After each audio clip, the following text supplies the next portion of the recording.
Hello, beautiful peoples of the interwebs. What is up? It's your host with the most, Icy here, and today we are going to do a benchmark of the x17 R2 CPUs, the i9 12900HK processor, or the graphics card is the 3080 Ti 16 gigabytes of RAM, and then 32 gigabytes of system RAM.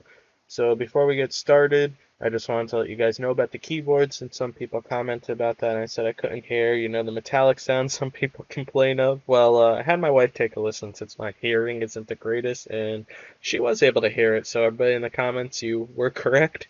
But anyways, let's get right into the benchmark. We'll start with the Cinebench score here. I have all the graphs, so we'll just reset everything before we run these, so that way you can see what's going on. And I did go into the BIOS and disable Optimus, so for any GPU tests, we'll pull up the NVIDIA overlay over here, and we should be able to see exactly, what the power of the 3080 is. So yeah, let's get started with the Cinebench and see how this processor does. We are covering some of this stuff, so I'll just click that to the front so we can see what's going on here as far as what kind of performance we're getting.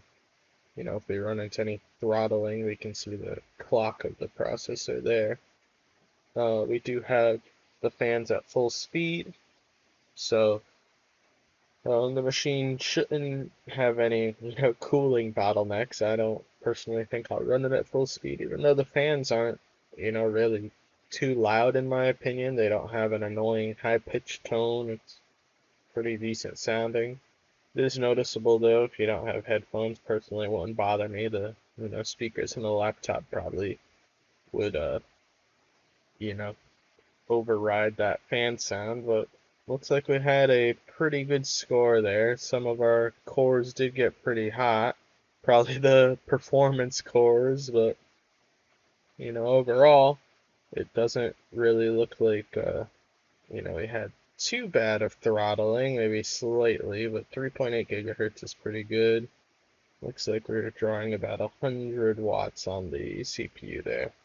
And we can go ahead and just do a single core test now just to see what we score on that. So we'll, clear these guys again.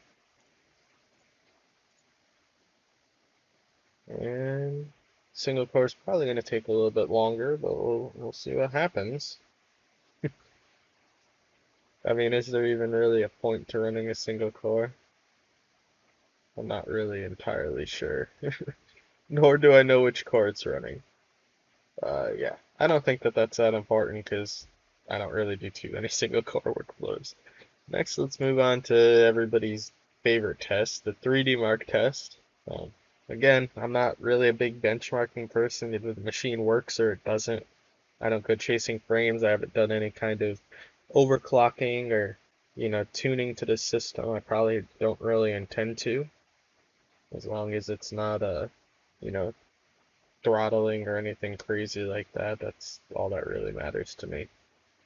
So let's see how the 3D Mark test goes, and then we'll run a couple of games to get some more real world numbers instead of synthetic tests.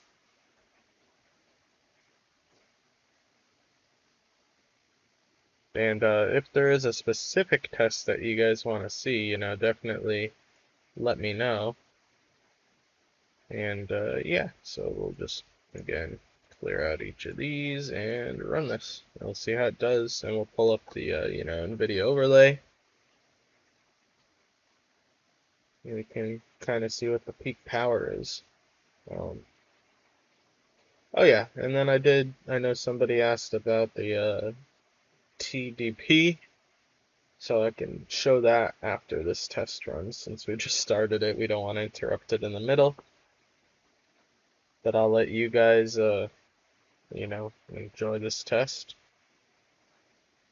since a lot of people care about the benchmarks.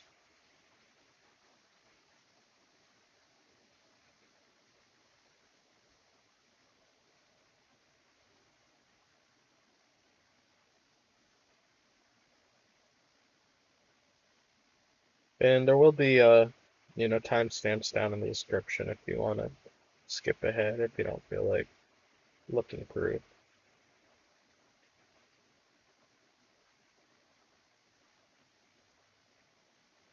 And no, I probably won't have any kind of fancy charts or anything like that.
Well, that was pretty cool. I believe this is a multi-part test.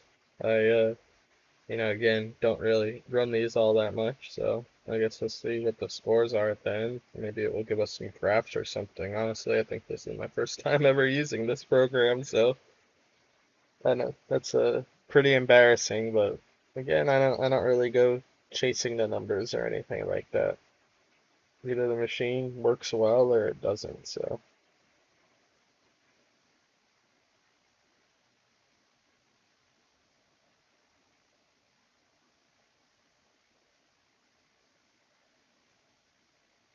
We should be able to look at the graphs after this to see how the power is being shared. I mean, I think I'm seeing about 160-ish, maybe a little over watt GPU peak. Yeah, looks like it just got up to 168 there for a moment. So this machine is using the new slimmer 330 watt power supply. I do have it plugged in during all these tests, and the room temperature is 72 degrees Fahrenheit in here.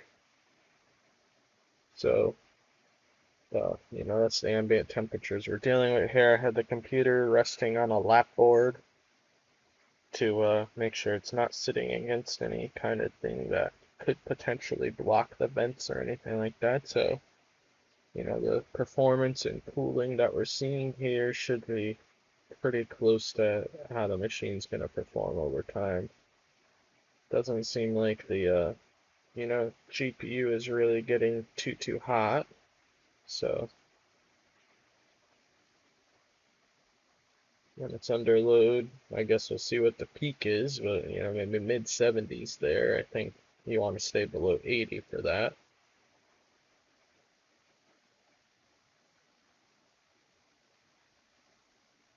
But yeah, on the Cinebench, it's pretty impressive that this mobile processor can be on par with the performance that you would expect out of the desktop Threadripper processor. That's kind of crazy to me. I'm sure if I did go, tune this and things like that, we could get even better score, but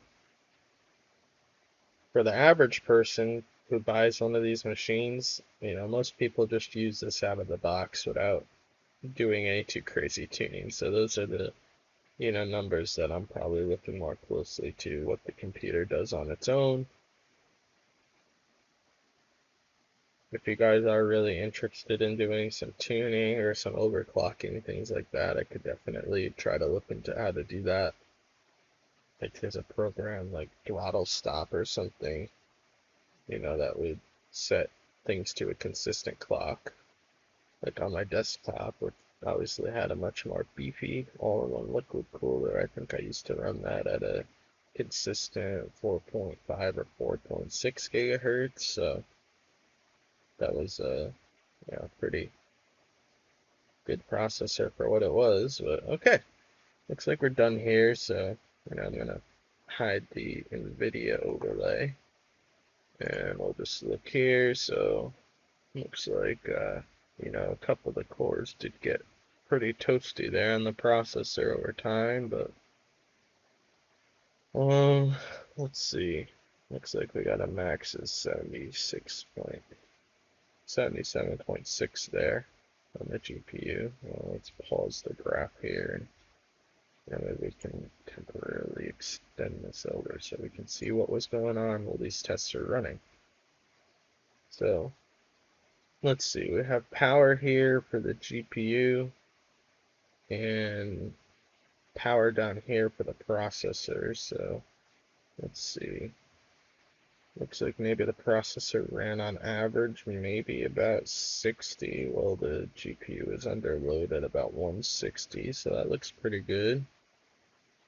As far as the temperature, the CPU was peaking up there, but if we look at the clock speeds, I mean, even when it was up there, it's holding pretty high clocks close to its, turbo. It looks like an average of maybe about 4.6-ish. So I'm pretty happy with that. I mean, again, I don't really know what we're supposed to be looking at with these numbers. And then temperature peaked at 77, which I don't think is bad at all. So, I mean, if the processor is getting that hot, and the manufacturer says it's supposed to run that way, I'm sure that that's not a bad thing. But you guys can let me know down in the comments if I'm completely wrong. Here's our scores. I have no idea if these are good scores or not. I mean, let's see. The average is about 12.9, and we're about 1,000 below that.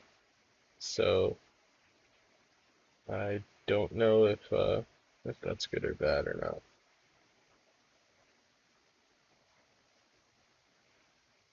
Let's see, over time, some graphs again comparing how our temperatures were on each one of these. So we can also see the frequency and all that. So yeah, I think that these results are pretty good. Next, let's get some, real world tests. So we'll unpause this and Steam. We can just minimize you for now. Okay, we'll clear that. Clear that. Oh yeah, I was supposed to show you guys the TDP on the GPU. So we'll go back to Control Panel and load up our system information here. And we can see maximum power 175. So I think it can get pull a lot of power if we really want it to. Okay, cool. So let's go into the GeForce Experience, and we'll do a couple of game benchmarks here. We'll start with Borderlands 3.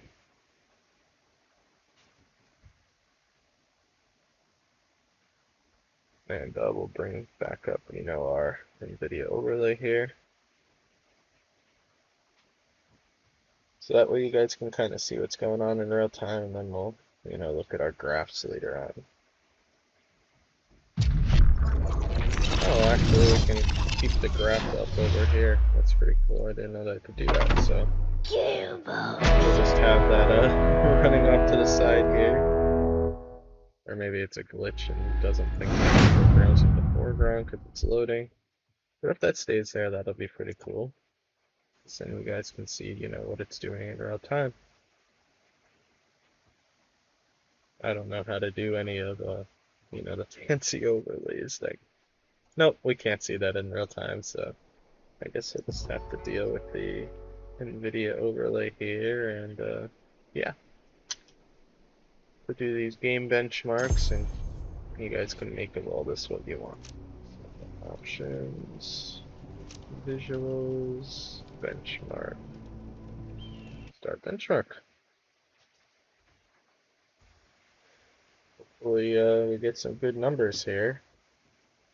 Maybe this will just prove my theory about buying the 165 hertz display versus the 360.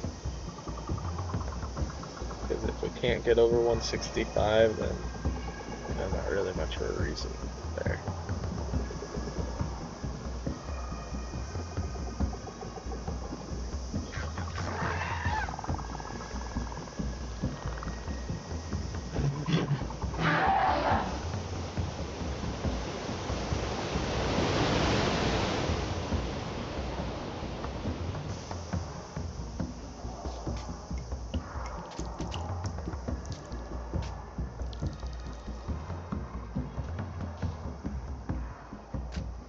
Whoa! Don't get between me and my gun, heretic!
Alright, maybe we have to go back in the menu there to see our benchmark results.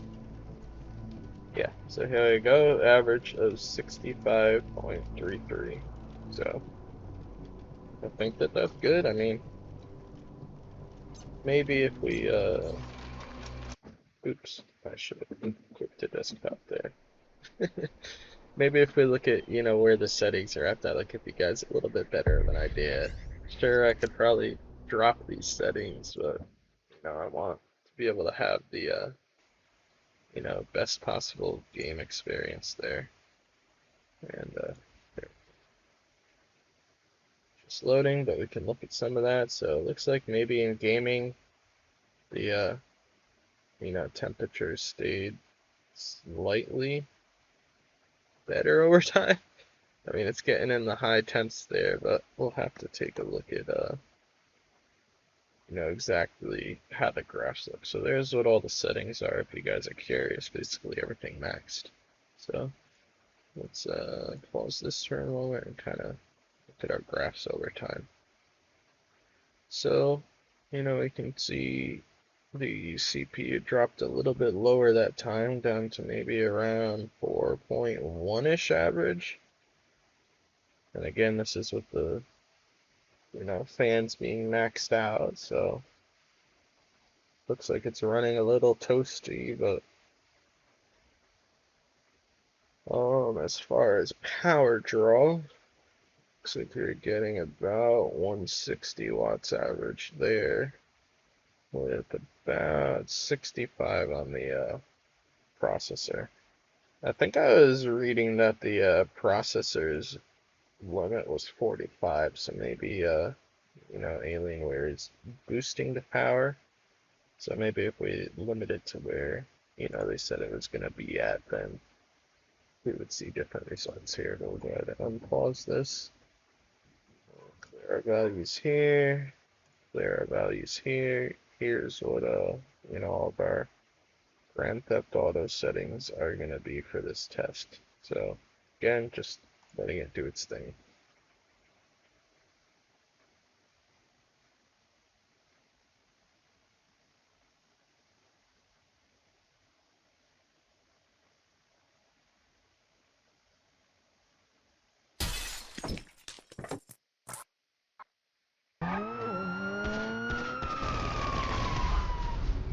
An older title, but still pretty relevant.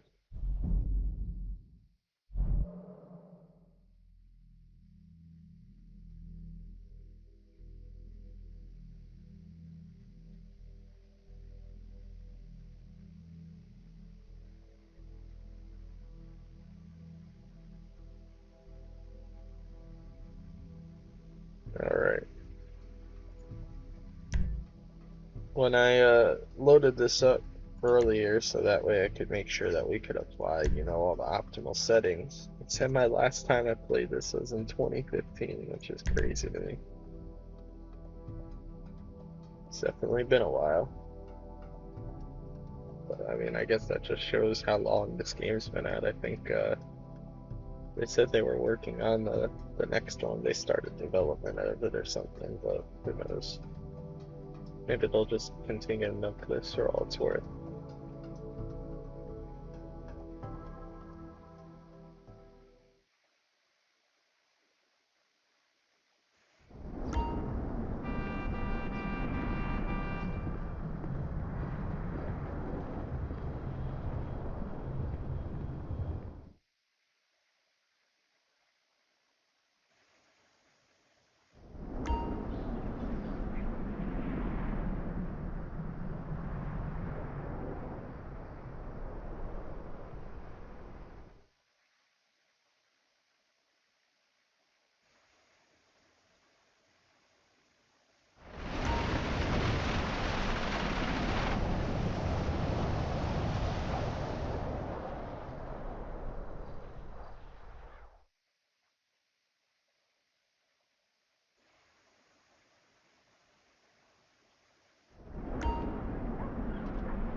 Alright, so looks like it held right around 60 FPS there.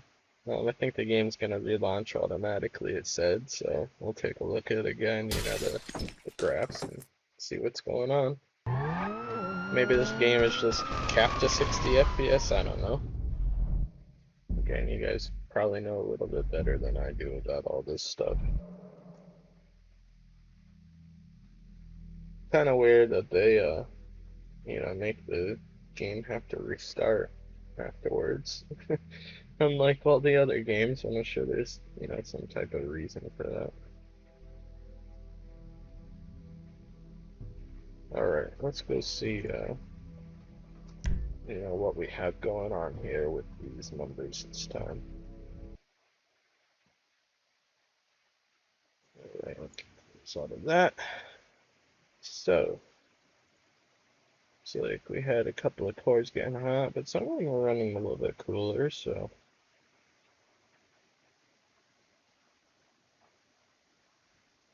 Let's look at the graphs there. They usually tell us a little bit more. So again, CPU temperature kind of getting up there. But the clock was holding pretty well. And looks like it was drawing maybe a little bit more power this time. Compared to, let's see, looks like the processor was drawing less, so yeah, they're just going to be sharing power where they can, which makes sense. Alright, let's see what game we have next on the agenda. Let's go to Shadows of War, and then we'll end with, 2 more games that are a little bit more modern. So here's our settings. It's like it's, upscaling the resolution using some kind of technology. So, again, we want all the games to look as good as possible. This game's actually really, really fun. If you guys have never played either of the games in this series, it's many, many hours of fun. Definitely up there, one of my favorite games. One of my favorite games is actually Risk of Rain 2, but, unfortunately we don't have any kind of benchmark or anything like that. But this will kind of be a test where we can see what kind of frames we get, where it does some upscaling and, things like that. You hold the region of Nern, but for how long? When you take a...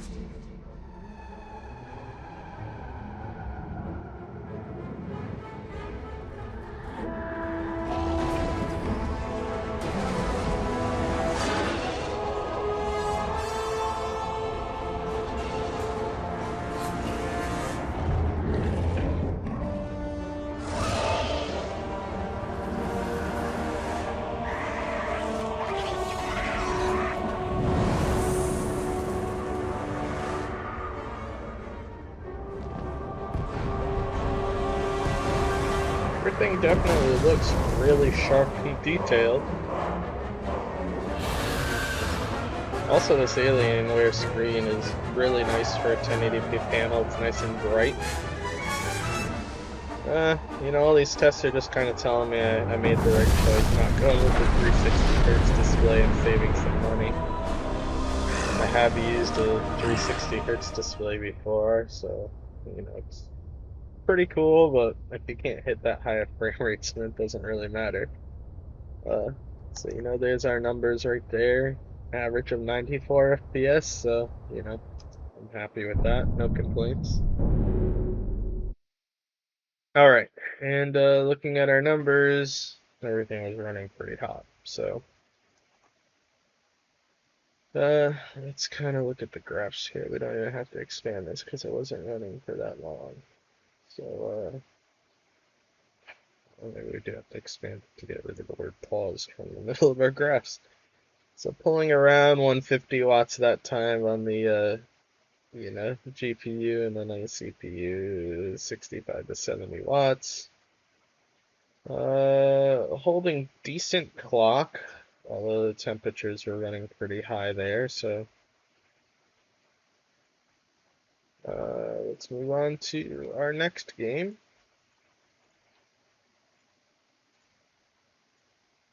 And let's do Immortals Fenyx Rising next. This is a pretty cool puzzle adventure exploration game. We'll end with Watch Dogs Legion.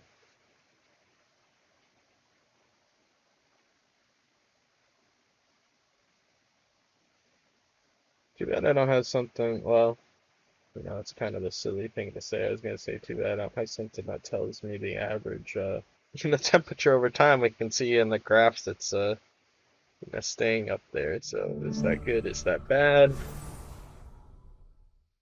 Yeah, I'm not really sure. Maybe I'll do some research and see if it's bad to have your processor running that hot all the time.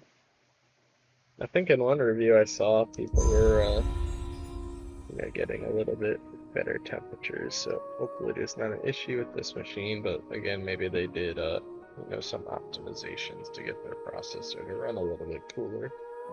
So maybe it is worthwhile for me to look into that. You guys let me know down in the comments.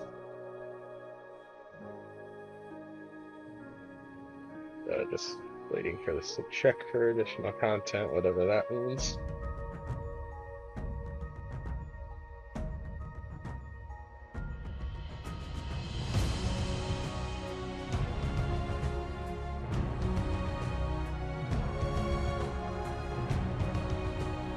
Alright, so let's go ahead and take a look at our benchmarks here.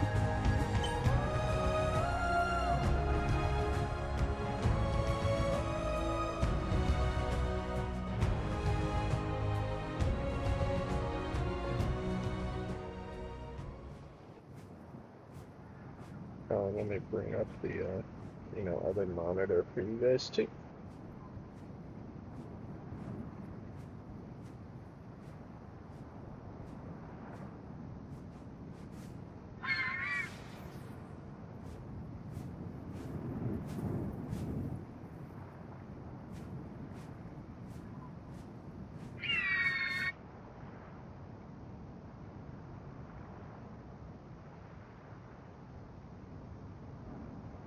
Yeah, this game's a pretty cool game where you get to help a bunch of gods and goddesses. You get some cool powers and things like that, so it's like it says that it got up to our max screen refresh rate, but our average was around 80. At some points it dipped down a little. Right, so we'll go ahead and get to our last test. Of course, it's going to have to check for content again, so it's probably going to take a moment.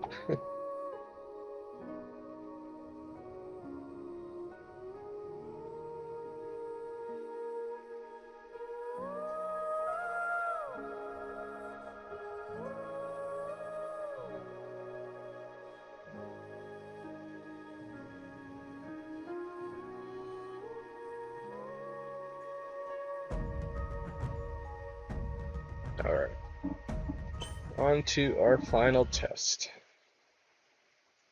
And before we do that, of course, let's look at you know, how things went here. High 80s. I think that's looks like the average across all cores. I mean, this isn't really telling me an average.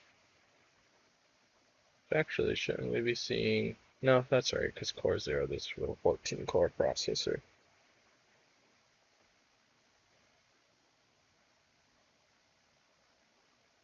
Yeah, I wish I had something that told me the average over time versus just the max.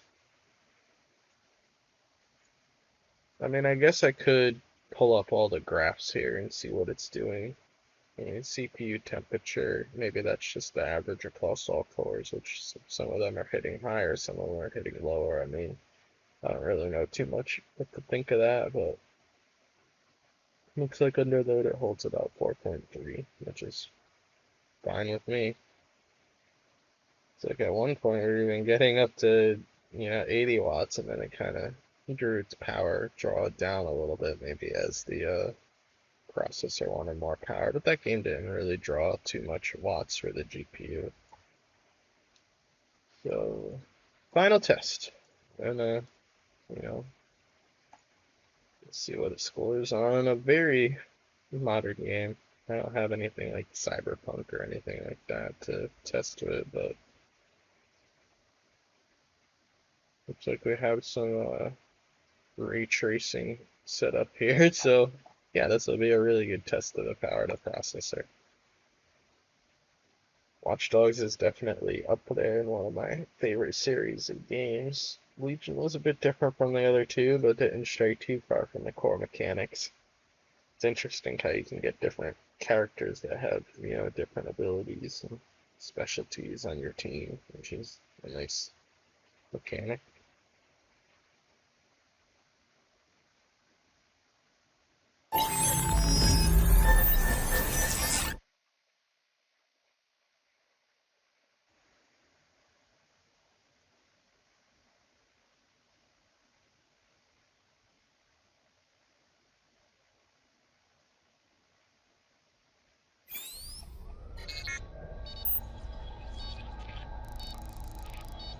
I forget if I mentioned it already or not, but I am trying a different, slightly microphone setup than I would normally use here. So let me know if you guys like the quality. I might just pull out the old condenser microphone again, go back to that. But if the quality's good here, and you guys can hear me okay, then this is a little bit more convenient of a setup I'm trying this time.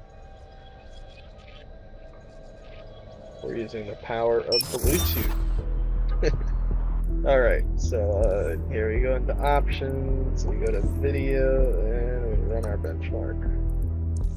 Let's see what we get in a game with ray tracing and all the, I guess, best of what this processor has to offer.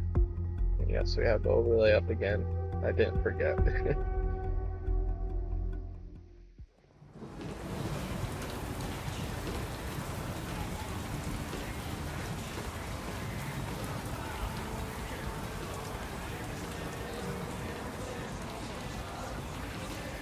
Looks really nice. Looks smooth to my eyes.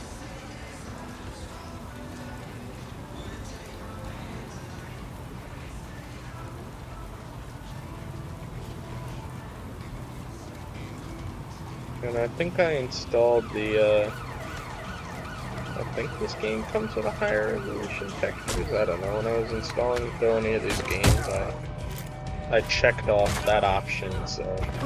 Hey, I'll loiter in here. You're making a mistake here. Fucking whatever.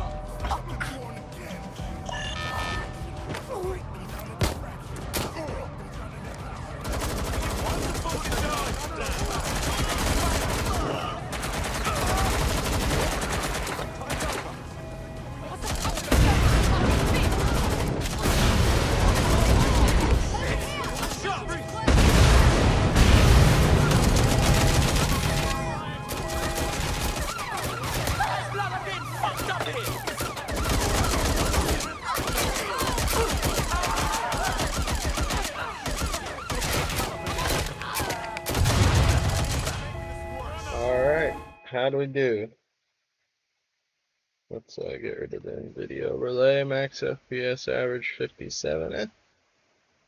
Looks like we were, stressing out the GPU a little bit more, but definitely have plenty of VRAM to spare, which is nice. Cool. I'm happy with those results. So yeah, now that I got all these benchmarks done for you guys, let me know if you want to see anything else about it. Looks like we were a bit higher on the processor that time again, but can't really tell, what our average is from, these charts here. Let's pause this guy and expand it out. Yeah, looks like it's staying pretty toasty, although it doesn't feel like the computer's blowing out extremely hot air. The chassis feels relatively cool to the touch. So yeah, let me know what you guys think. I think it's doing well. I'm happy with those numbers, but you guys may have a completely different opinion from what I do, or say that I'm crazy. So definitely let me know what you guys think down in the description. And if you want to see anything else, any specific games, I'm actually going to test this now for playing real games versus these synthetic benchmarks. But yeah, If you like this video, remember to like it. If you disliked it, then dislike it. Comment down below about anything that you thought. Feel free to share with a friend. Subscribe if you're not already, and check out the link down in the description if you want to pick up one of these computers for yourself. As always, this has been Icy, and until next time, you all stay awesome. Peace!